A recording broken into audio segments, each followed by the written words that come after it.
அம்மா என்றால் சொல்லல்ல செயல், அம்மா என்றால் மூளையல்ல இதயம், அம்மா என்றால் தன்னகரமற்ற பிறநலம், அம்மா களைப்பை மறந்த உழைப்பு, அம்மா வயதை கடந்த பொறுப்பு, அம்மா மனிதன் சிந்திக்க முடியாத இறைவன் படைப்பு, இவள் கருவில் இருந்து விரிந்ததே உயிரின அமைப்பு. அம்மா என்பது ஒரு முறையல்ல, ஒவ்வொரு முறையும் அன்னையர் தினம் என்பது இன்று மட்டுமல்ல என்றென்றும்.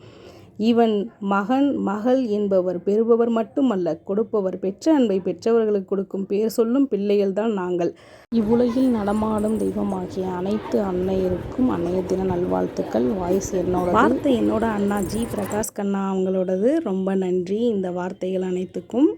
அம்மாவுக்கு நிகர் அம்மா மட்டுமே. என்னுடைய அம்மாவை தவிர யாரையுமே நான் அம்மான்னு கூப்பிட்டதில்லை. என்னோடய ஃப்ரெண்ட்ஸோட அம்மாக்களை கூட ஆன்ட்டி இப்படி தான் நான் கூப்பிட்ருக்கேன். ஏன்னா எங்கள் அம்மாவுக்கு நிகர் எங்கள் அம்மா மட்டும்தான். கண்டிப்பாக நான் சொல்லுவேங்க. அதுவும் ஆஃப்டர் மேரேஜ் எங்கள் அம்மா மாதிரி நான் யாரும் இன்னும் என்னோடய லைஃப்பில் பார்க்கல. இனி பார்த்தா வீடியோ போடுறேன். பாய்.